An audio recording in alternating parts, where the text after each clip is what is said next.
Muy buenos días, muy buenas tardes o quizás muy buenas noches, estimado oyente, según sea la hora y el país donde se encuentre. Les habla con el gusto de siempre el pastor bautista Nikos Ricoy, director del programa Encuentros y pastor del ministerio Tinajas, llenando siempre a cada tinaja que nos escucha con el agua fresca y limpia de la palabra de Dios desde aquí en España para todo el mundo hispanoamericano. Muy bienvenidos una vez más a todos y muchas gracias por estar ahí atentos al nuevo mensaje de hoy de nuestro programa Encuentros.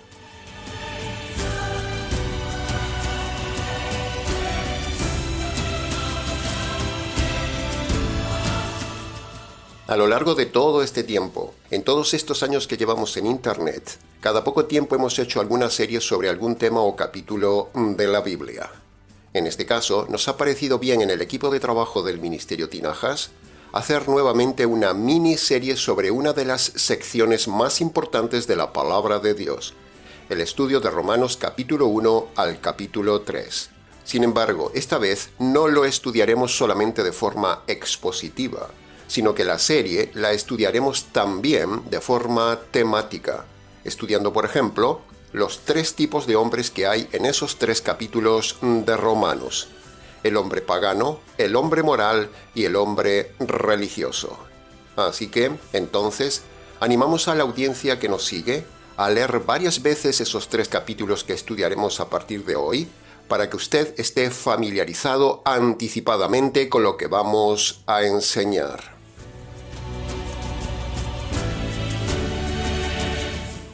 Ahora, como pequeña y necesaria introducción, antes de meternos en la serie, digamos sobre Pablo y los cristianos de Roma de forma breve los siguientes puntos importantes.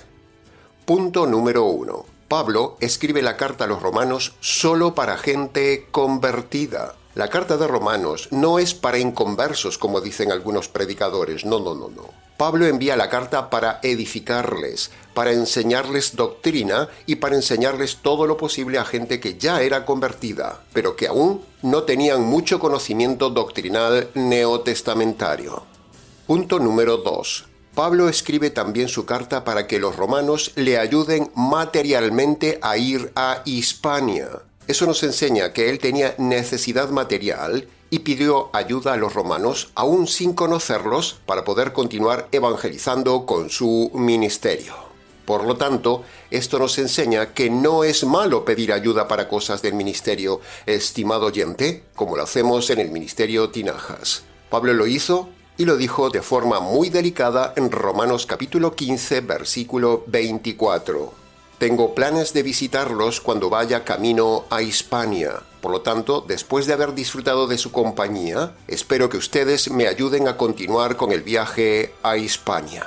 ¿Ve? Ahí lo tiene. Pablo estaba pidiendo ayuda material y logística a quien no conocía para seguir su trabajo evangelístico, igual que lo hacemos nosotros con usted. Punto número 3 de la introducción. Como los romanos no lo conocían personalmente a Pablo les envía la carta como anticipo para que le conozcan, para que conozcan su nivel doctrinal, su origen judío y su intención de verles. Cuando uno estudia a Pablo y su personalidad, uno se da cuenta del nivel moral, espiritual, educacional, del carácter de líder innato que tenía y que, teológicamente hablando, era el mejor de todos los apóstoles. Pablo era excepcional en todo, estimado oyente.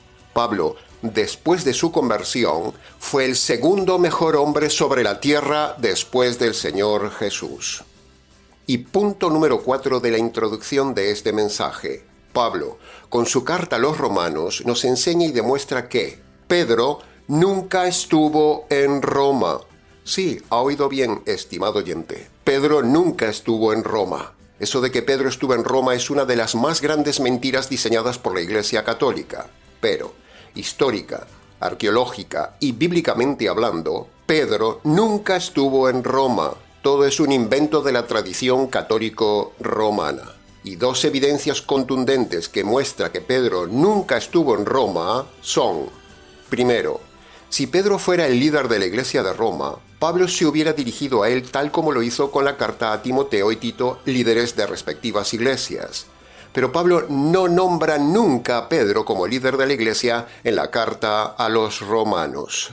Segundo, cuando Pablo cierra la carta, da saludos detalladamente por nombres a todos los de la iglesia de Roma en Romanos capítulo 16.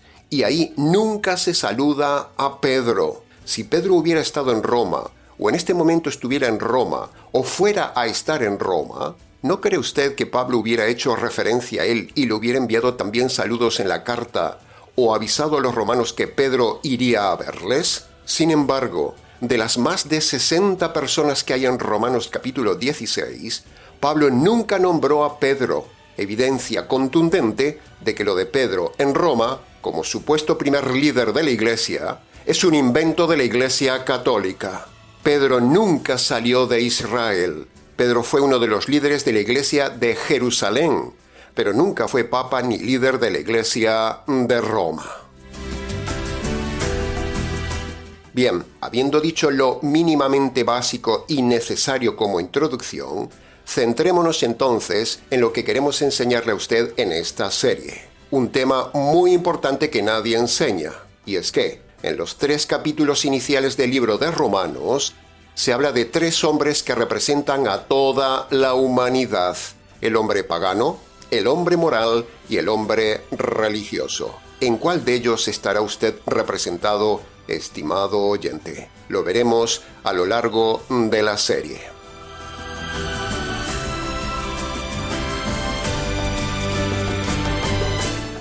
Los convertidos de Roma eran eso, eran personas convertidas, pero no eran personas muy instruidas doctrinalmente en teología neotestamentaria. No.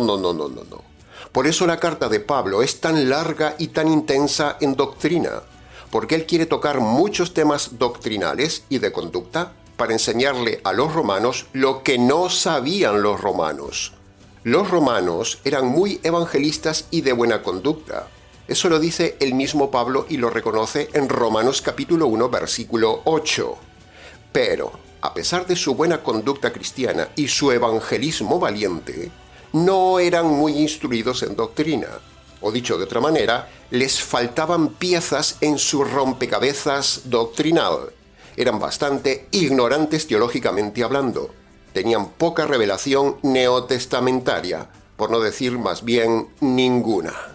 Conocían a medias algunas cosas del Antiguo Testamento, cosas que Pablo luego hace que les encajen, pero no conocían revelación del Nuevo Testamento. Y eso nos enseña que una persona puede ser muy evangelista, incluso puede tener muy buen testimonio de conducta, conocer incluso el Antiguo Testamento, pero ser poco instruido en teología, en revelación y en doctrina neotestamentaria.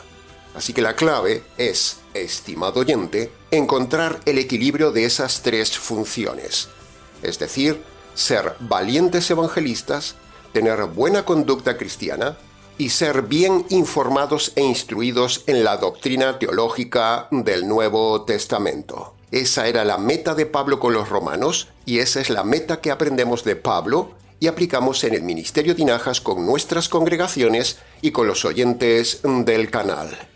Así que, con el contenido de la carta a los romanos, vemos 2 cosas. Primero vemos el altísimo nivel que tenía Pablo en conocimiento teológico y revelación doctrinal. Y segundo, vemos la altísima necesidad que tenían los romanos de conocimiento completo teológico doctrinal. Por eso, Pablo, sabiendo esta necesidad de los romanos, toma la iniciativa como buen líder que es y les envía la super mega carta más importante de toda la Biblia, la carta a los romanos. Sin la carta a los romanos, no tendríamos ninguna posibilidad de conocer grandes revelaciones de Dios al hombre que solo están ahí, en la carta a los romanos. La carta a los romanos es la mayor joya teológica de Dios dada al hombre. Podemos vivir sin el resto del Nuevo Testamento. Podemos vivir sin el resto de la Biblia, pero no podríamos vivir espiritualmente ni ser salvos nosotros los gentiles sin la importantísima carta a los romanos. De hecho, en Romanos está el pasaje más importante de toda la Biblia, en Romanos capítulo 3, que veremos al final de la serie. Juan capítulo 3, versículo 16, no es el pasaje más importante de toda la Biblia, estimado oyente. No. Juan 3:16 es solo el pasaje más famoso de la Biblia, pero no es el más importante de la Biblia. El pasaje más importante de toda la Biblia está en Romanos capítulo 3, del versículo 21 al 26, y tenemos precisamente un vídeo en el canal de este tema titulado El pasaje más importante de toda la Biblia, que le invitamos a ver. Un vídeo con casi 2 millones de visitas, todo un récord para el canal. Es el vídeo buque insignia del Ministerio Tinajas.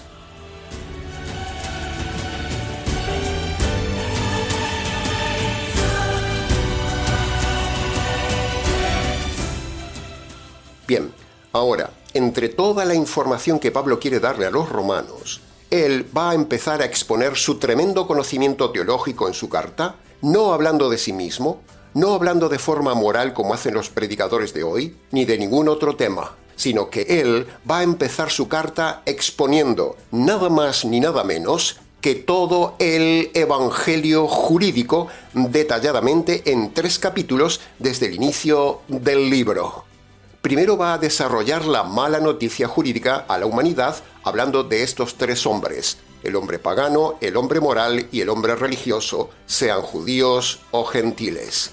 Luego, allá al final del capítulo 3, Pablo demostrará en unos pocos versículos la maravillosa buena noticia jurídica para salvar al hombre, el Evangelio.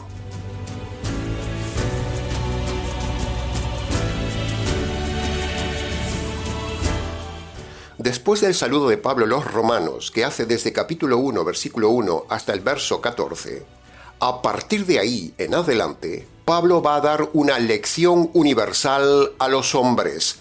Pablo va a demostrar que en la humanidad hay 3 grupos de hombres y todos, sin excepción, son exactamente igual ante Dios. Son delincuentes y están condenados. Romanos capítulo 1 al capítulo 3 deberían leerlo todos los lobos del falso sentimentalismo del amor de Dios, porque si hay algo muy claro que no se enseña en Romanos capítulo 1 al capítulo 3, ni en toda la Biblia, es el engaño del amor de Dios. O dicho en otras palabras, en Romanos se enseña que Dios no ama al hombre, sino que la ira de Dios está sobre cada hombre inconverso por causa de sus injusticias. Léalo en Romanos capítulo 1, versículo 18. Romanos dice que el hombre es delincuente, que Dios aborrece al hombre y dice que está enfurecido contra el hombre por sus delitos, pero le tiene paciencia.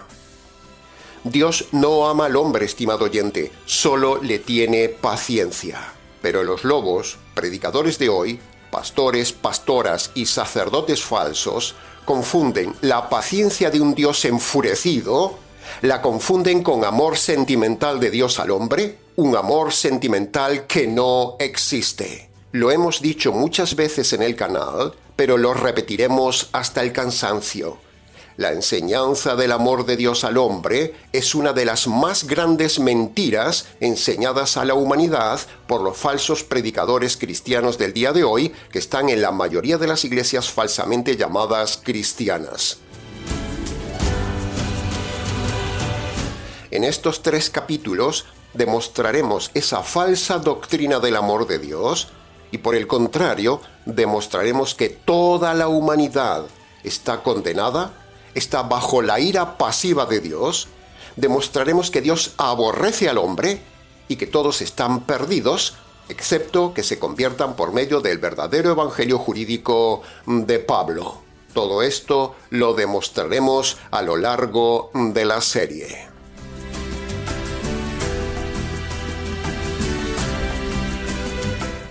El hombre, cuando pasa de niño a adolescente, pasa a estar en estado de condenación. Sí, ha oído bien. Los niños son inocentes ante Dios. Por eso todos los niños son salvos mientras son niños. Pero cuando empieza la adolescencia, ahí empieza el grave problema para ellos, porque pasan de ser salvos a ser perdidos y enemigos de Dios por sus pecados. Porque lo primero que hace un niño o una niña, y lo que hizo usted también en su día, cuando pasa de ser inocente niño a responsable adolescente, es pecar. Por lo tanto, con ese primer pecado ya se hace usted jurídicamente culpable ante Dios el juez, y eso lo lleva a la cárcel eterna para siempre si no se convierte. Por eso es tan importante enseñar a los niños ya desde pequeños la verdad del Evangelio para que se salven cuanto antes ya en la adolescencia.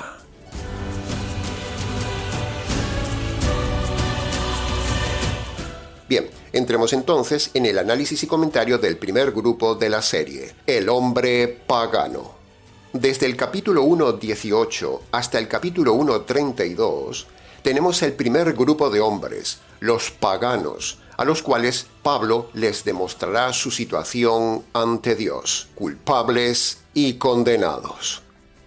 Un hombre pagano no solo es una persona salvaje de la selva que adora a la luna, no, sino que un pagano es también un hombre salvaje de la ciudad. Y hay miles en la selva urbana que viven como animales, que viven sin Dios, que viven solo para sí mismos y sus dioses, y adoran el dinero, el cuerpo, la buena vida, etc. Esos son los dioses del pagano moderno del día de hoy. Así que Pablo va a demostrar que el hombre pagano de ayer y de hoy está condenado por ser como es, porque rechaza usar tres elementos innatos que Dios le dio para adorar a Dios. Primero, no usa la evidencia de la creación, que es un grito de que alguien ha creado eso. Segundo, no usa la razón ante la evidencia de la creación. Y tercero, no responde a la conciencia cuando comete pecados. Entonces, se convierte en un animal irracional, un hombre sin Dios, un pagano.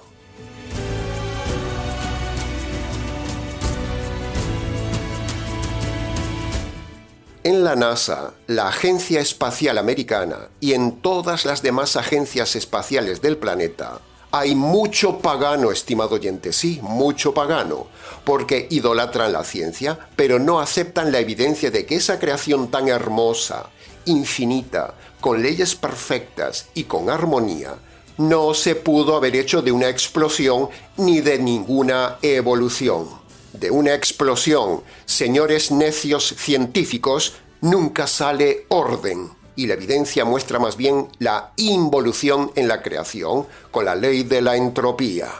Hay que ser muy tonto, muy necio, muy pagano, muy salvaje, muy animal, muy irracional para negar que Dios existe y que Dios ha creado este multiuniverso maravilloso, enorme y perfecto. Por eso decíamos que hay paganos en el siglo XXI, como los hubo en las épocas precolombinas y en los siglos pasados. El pagano moderno y tecnológico del día de hoy no tiene nada que envidiarle al pagano de siglos pasados de la selva, porque ambos son iguales de necios. Así lo dice Pablo en este capítulo 1. Bien. Ahora, en los siguientes minutos, hagamos un giro en el estilo del mensaje y pasemos a la forma expositiva, analizando lo que dice Pablo a los paganos en los siguientes versículos hasta el final del capítulo. El capítulo 1, versículo 24, dice una mini frase demoledora, estimado oyente. Dice, Dios los entregó. Tenga cuidado, estimado oyente pagano inmoral que pasa por nuestro canal escuchando este mensaje. Tenga cuidado, porque si sus dioses son la buena vida de hoy, el dinero, la inmoralidad, la sexualidad, la sensualidad, vivir y vestir según la corriente libertina de este mundo, si usted persiste en adorar esos dioses de hoy, tenga cuidado, porque Dios le puede cerrar la puerta o entregarlo a la ceguera para siempre. Y no solo lo dice aquí Pablo, sino que lo confirma también en la segunda de Tesalonicenses capítulo 2, versículos 10 y 11. Como no recibieron la verdad para ser salvos, entonces Dios les envía un poder engañoso para que definitivamente se crean la mentira a fin de ser condenados para siempre. Tiemble, estimado oyente, tiemble. Usted que es pagano, amante de la buena vida con barniz religioso, tiemble. El versículo 24 es terribilis horribilis. Es la decisión deliberada de Dios de cerrarle toda la puerta de salvación al hombre. Despierte antes de que Dios le cierre las puertas de la conversión para siempre, estimado oyente. Aunque Dios no le quite la vida, le puede quitar la posibilidad de ser salvo para siempre por terco, por necio, por dilatador, por no aprovechar esta oportunidad del canal y de este mensaje, y por no aprovechar que aún tiene vida. Así que no juegue con este mensaje, con estos pasajes, con este canal o con la paciencia de Dios sobre usted. Deje de ser pagano, estimado oyente. No sea cosa que Dios lo entregue a la perdición eterna.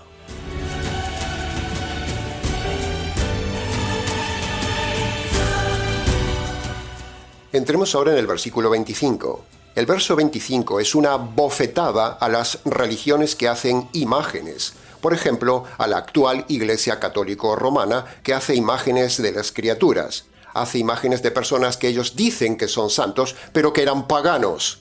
Los considera santos cuando eran paganos religiosos y herejes. Sus seguidores dan culto a la criatura en lugar de dársela al Creador. Todos los adoradores de María, la mal llamada Virgen María, todos los adoradores y veneradores de los santos católicos, todos los veneradores de la muerte, todos los veneradores de la Pachamama, todos los veneradores del ocultismo, todos los santeros, todos los espiritistas y un largo etcétera, todos están en este versículo 25 dando culto a la criatura y a la criatura del diablo en lugar de dársela al Creador.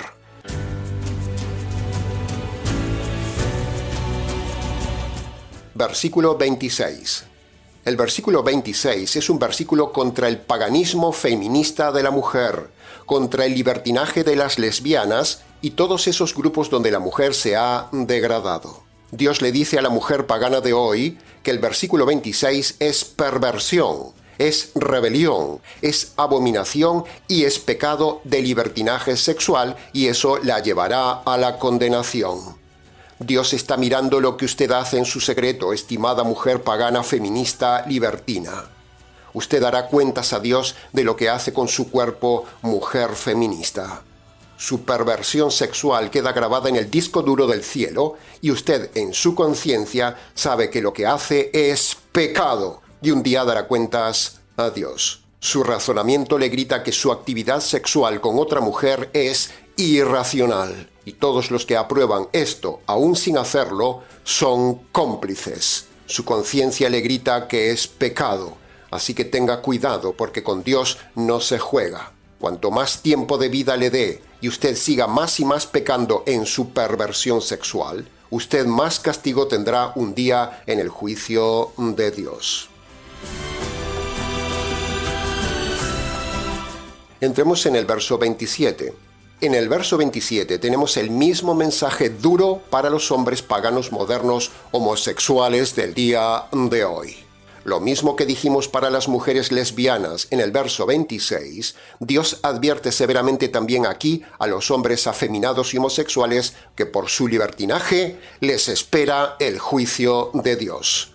El hombre no nace homosexual, el hombre se hace homosexual. Su cuerpo no es suyo, estimado homosexual. Su cuerpo se lo dio el Creador, pero no para la perversión, sino para servir a Dios en la tierra. Usted tiene una conciencia y un razonamiento que en el secreto de su ser le grita que su conducta y estilo de vida es pecado, pero usted no hace caso y vive como un pagano. Si usted usara el razonamiento y escuchara su conciencia, dejaría la homosexualidad porque no tiene sentido. Es perversión, es pecado, es amor equivocado, es antinatural, es abominación. Dios creó un hombre y una mujer, no creó dos hombres ni dos mujeres. Por lo tanto, todas esas falsas iglesias que aceptan los homosexuales son tan perversas como ellos, porque Dios no ama los homosexuales, es perversión.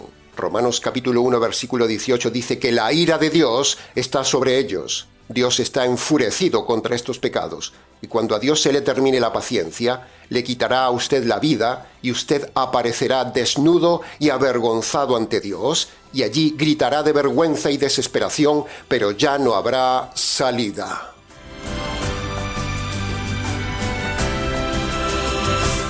Entremos en el versículo 28.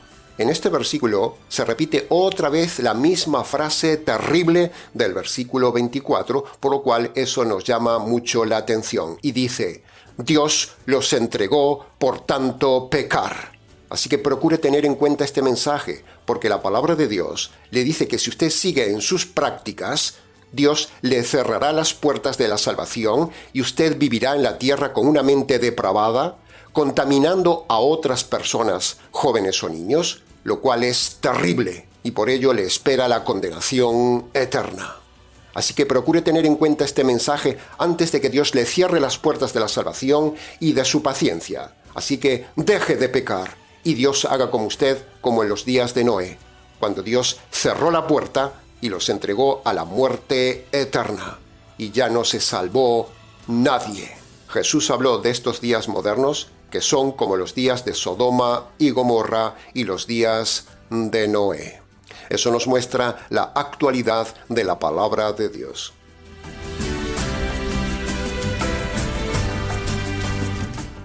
Entremos ahora en el verso 29. Del verso 29 destacamos una frase. Dice, están llenos de pecados. Así está todo hombre no convertido. Así es como los ve Dios, llenos de pecados, porque están sin quitar y sin perdonar. Aquí en este verso 29 empieza una lista de más de 20 pecados que usted ha cometido todos en su vida. Y si usted no sabe cómo se quitan esos pecados, usted aún está en sus pecados. La religión no le perdona los pecados, estimado oyente. Ser buena persona no le quita los pecados. La oración de fe no le libra de sus pecados. Ir a la iglesia no le quita los pecados. Ir a misa y tomar la Eucaristía no le libra de todos estos pecados. El arrepentimiento no le perdona los pecados. Pedir perdón a Dios no le quita sus pecados. El texto dice atestados, y atestados viene de testa, y la testa es la parte de arriba de la cabeza de una persona. Por lo tanto, es como si Dios dijera, desde la cabeza hasta los pies, el hombre ante Dios está lleno de pecados. De hecho, así lo dice en Isaías capítulo 1, versículo 6. Desde la planta del pie hasta la cabeza no hay en ti, hombre, cosa sana, solo podrida llaga. Así es como Dios ve al hombre, lleno de pecados, completamente podrido en lo moral y condenado en lo espiritual. ¡Wow! A ver qué valiente pastor, pastora o sacerdote, defensores del falso amor de Dios, es capaz de decir esta lista sin pelos en la lengua, en lugar del engaño de Dios te ama. ¿Cómo Dios va a amar algo podrido, estimado oyente? ¿Cómo? Dios no ama lo perverso ni lo podrido. Dios es santo. Dios es juez. Dios solo le tiene paciencia al hombre para que se convierta. Pero los pastores perversos engañan a la gente con lo del amor de Dios, cuando la Biblia en estos pasajes dice que el hombre es pagano, perverso, perdido y podrido. 4 P's. Se las repito. Pagano, perverso, perdido y podrido. ¿Cómo va a amar al hombre y dejarlo entrar al cielo? ¿Cómo, estimado oyente? ¿Cómo, estimado predicador falso? Dios no ama al pecador, lo aborrece, pero le tiene paciencia. Analicemos ahora juntos cada parte del verso 29 en adelante. Detenga el vídeo, lea por un momento primero el versículo en primera persona, síganos y escuche lo que no se dice nunca en las iglesias y responda en el secreto de su corazón estas preguntas basadas en el versículo 29 que le haremos. ¿Cuántas personas que nos escuchan están cometiendo fornicación y van a las iglesias? ¿Cuántas se declara usted culpable o inocente de fornicación? ¿Cuántas maldades habrá cometido usted en su vida perjudicando intencionadamente a otras personas? ¿Cuántas se declara culpable o inocente? ¿Cuántas veces usted habrá robado o habrá tenido ganas de tener lo que otros tienen y robárselo por avaricia? ¿Cuántas? ¿Cuántas veces el gusano de la envidia le habrá corroído por dentro por no poder tener lo que otros tienen? ¿Cuántas? Se declara culpable o inocente de robo. ¿Cuántas veces le hubiera gustado vengarse de alguien, ponerlo en su sitio, darle una paliza de escarmiento, tomarse la justicia por su mano? ¿Cuántas? ¿Cuántas veces usted se habrá peleado con alguien físicamente o habrá tenido ganas de pegarle a alguien? ¿Cuántas? ¿Cuánto odio habrá en su corazón a personas que le han hecho daño? ¿Cuántas? Con todo esto, ¿se declara usted culpable o inocente delante de Dios? ¿Qué pasaría si usted se peleara con alguien para ponerlo en su sitio y eso se le fuera de las manos, la persona se cayera, se pegara en la cabeza y se matara? ¿Qué pasaría? Usted sería declarado delante de la justicia como homicida. Usted no quería matarlo, pero al fin se le fue de las manos y lo mató. Por eso el verso 29 dice que en el corazón del hombre hay potencialmente homicidio, porque nos gustaría poner en su sitio a muchas personas por lo malas que son o por el daño que nos han hecho. Pero si esas ganas se nos van de las manos, seríamos capaces de matar. Por lo tanto, con todo esto dicho, ¿se declara usted culpable o inocente? En cuanto al engaño, ¿cuántas veces en su vida habrá mentido? ¿Cuántas veces habrá tenido doble cara? ¿Cuántas veces habrá sido hipócrita? ¿Cuántas veces habrá engañado a otras personas? ¿Cuántas? Si usted se declara culpable, sepa que ha hecho el mismo pecado del diablo. El diablo es el padre de la mentira, el padre del disfraz y el padre del engaño. Y si usted por casualidad tuviera el descaro de decir que nunca ha mentido, ya está mintiendo, porque dice Dios que todo hombre miente alguna vez en su vida. Le recuerdo que un pecado es suficiente para ser condenado por Dios. Y le recuerdo también que usted no es capaz de acordarse ahora mismo de todas las veces que usted ha mentido y de todas las veces que usted ha pecado. Y Dios dice aquí que usted ha mentido alguna vez. Yo solo le digo lo que Dios me dice que le diga a usted, que Él sí sabe que usted ha mentido. Dios da por seguro que usted lo ha hecho, así que me dice a mí que se lo diga a usted. Así que antes de declararse inocente, piense bien la respuesta, porque si se declara inocente, estará yendo contra Dios que dice que usted, sea hombre o mujer, ha mentido, ha engañado y muchas veces no ha sido honesto con los demás. Del delito de mentir, ¿se declara culpable o inocente, estimado oyente? Entremos en el verso 30 y 31. El verso 30 y 31 aumenta la intensidad como fuego. Estos versos dicen algo muy duro, y es que toda persona, dice el texto, son aborrecedores de Dios. Toda esta lista que empieza en el verso 29 muestra y demuestra que usted y yo, antes de la conversión, aborrecemos a Dios, por muy religiosos que seamos. Porque pecar es aborrecer a Dios y a la vez Dios lo aborrece a usted por pecar. Romanos capítulo 1, versículo 30 dice que el que peca aborrece a Dios. Y el Salmo 5:5 dice que Dios aborrece al que peca. El hombre aborrece a Dios cuando comete esta lista de pecados, y por lo tanto Dios aborrece al hombre por estos pecados que comete. ¿Puede ver el círculo? Es un aborrecimiento mutuo. Esa es la terrible realidad teológica que los pastores y sacerdotes no enseñan en el día de hoy. Ni Dios ama al hombre, ni el hombre ama a Dios. ¿Cómo Dios va a amar al hombre con todos estos pecados que hemos dicho encima? Y si usted está lleno de pecados, como dice el versículo 29, y se ha declarado culpable, ¿cómo? Dios es un juez justo, y como juez no ama al delincuente. ¿Dónde ha visto usted que un juez ame a un delincuente? Usted viene declarándose culpable en esta encuesta de delitos ante esta Fiscalía del Ministerio Tinajas. ¡Wow! Fuerte. Sí, fuerte. Así es el Ministerio Tinajas. Fuerte y radical como la Biblia misma. Todo pastor o sacerdote que le dice que Dios le ama, le está mintiendo.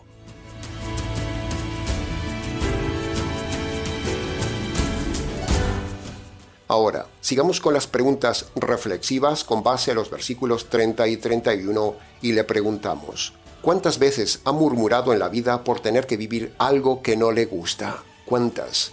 ¿Cuántas veces ha murmurado contra Dios protestando por lo que Dios le envía? ¿Cuántas veces usted ha protestado o blasfemado contra Dios? ¿Cuántas? En conclusión, ¿se declara culpable o inocente? En cuanto a la soberbia, ¿cuántas veces en su orgullo no ha aceptado la verdad? ¿Cuántas veces ha visto que ha estado equivocado y no se ha humillado a aceptar la verdad?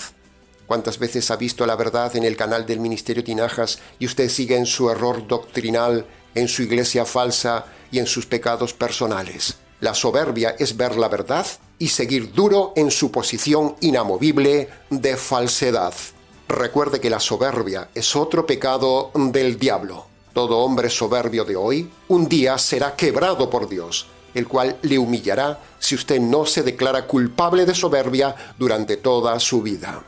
Seguir en el error es soberbia. Seguir haciendo el mal es soberbia. Seguir pecando es soberbia. Seguir en la fornicación cama tras cama es soberbia. Seguir en la herejía de su iglesia es soberbia. Ser arrogante, machista o feminista es soberbia. Por lo tanto, se declara culpable o inocente de estos delitos ante Dios. Si se declara inocente, demuestra que es soberbio ante Dios. ¿Cuántas veces habrá usted desobedecido a sus padres? La Biblia dice en el verso 30 que es un delito grave. Se declara culpable o inocente. En el verso 31 vemos la insensatez o la necedad, que es no usar la razón para tomar decisiones. ¿Cuántas veces usted habrá tomado decisiones de forma impulsiva y sin pensar? ¿Cuántas veces habrá actuado como un necio o una necia, guiado solo por la pasión, por la emoción o por el corazón, como está de moda en el día de hoy? ¿Cuántas malas decisiones habrá tomado en su vida por no pensar, por ser necio, por no usar el don más precioso que Dios le dio, la razón? ¿Cuántas? Así que se declara culpable o inocente de tomar decisiones como brutos animales irracionales. En el verso 31 vemos también una serie de pecados de corazón duro, y uno de ellos es la deslealtad, o sea, no cumplir la palabra. Cuando usted promete y no cumple su palabra, usted está fuera de la ley, es una persona desleal, y aquí podríamos encerrar a cuanto divorciado y recasado ha sido desleal a su pacto matrimonial o a su promesa de fidelidad. Dios lo denuncia en Malaquías capítulo 2, versículo 14. Ahí dice que la infidelidad es deslealtad. Por lo tanto, ¿cuántos adúlteros, cuántos fornicarios, inmorales, amadores de la cama me estarán escuchando ahora que no son fieles a la santidad ni han sido fieles a su promesa de fidelidad matrimonial? ¿Cuántos habrá escuchándonos? ¿Cuánta gente desleal me estará escuchando que ha prometido cosas y no las ha cumplido? ¿Cuántas? Si usted promete y no cumple, está bajo el juicio de Dios. Es un mentiroso y está fuera de la ley. Una persona sin palabra es un desleal. Por lo tanto, se declara culpable o inocente de este delito delante de Dios. Y al llegar al verso 32 tenemos la sentencia de Dios sobre la culpabilidad de esta lista de pecados de todos los hombres. Así que si usted se ha declarado culpable en un solo, o en algunos, o en todos los pecados de esta lista, mire la sentencia de Dios sobre usted y sus delitos. Los que practican tales cosas son dignos de muerte. ¡Wow! Duro, intenso y radical.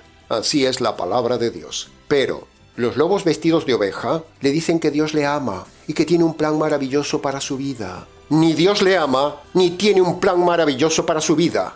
El plan de Dios, en su estado actual, es enviarlo a la cárcel eterna. Mire qué plan más maravilloso.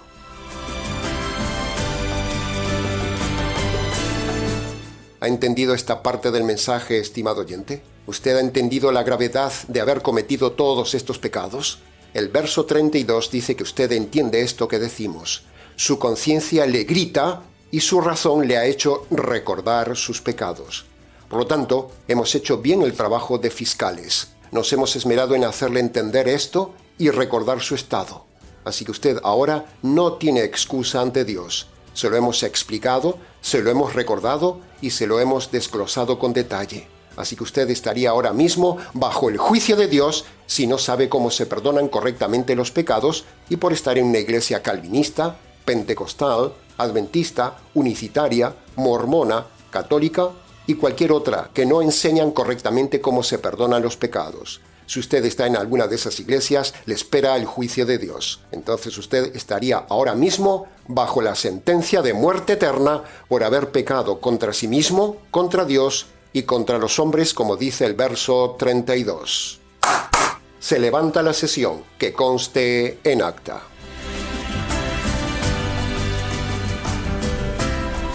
Ahora, después de este largo mensaje y todo lo dicho, para que usted pueda salir de esta situación de hombre pagano perdido y culpable, para que sus pecados puedan ser perdonados, y para que usted sea libre de la ira de Dios que está sobre usted, aproveche esta oportunidad y reciba el perdón de los pecados. Primero, reconozca de forma concreta sus pecados ante Dios y abandónelos. Y segundo, reconozca que sus pecados merecen la justicia de Dios. Pero la buena noticia que tenemos para usted es que esa justicia de sus injusticias cayó sobre el Señor Jesús. Así que ahora apropiese, agárrese por medio de la fe de esa justicia caída sobre él y usted será perdonado y salvo. Luego, dele gracias a Dios por su paciencia, por su providencia y por su perdón. Y luego, si quiere, venga y cuéntenoslo.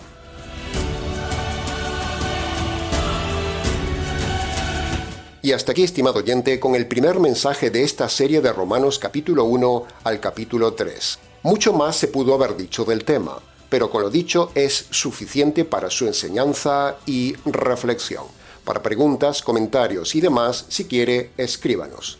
ministeriotinajas@gmx.es. ¿Les ha compartido la verdad, solo la verdad y nada más que la verdad intensa del tema de hoy? ¿Quién les habla? El pastor bautista Nikos Ricoy, desde aquí en España, para todas las naciones hispanoamericanas. Será entonces con el gusto de siempre, hasta nuestro próximo mensaje de la serie, aquí en nuestro habitual programa Encuentros.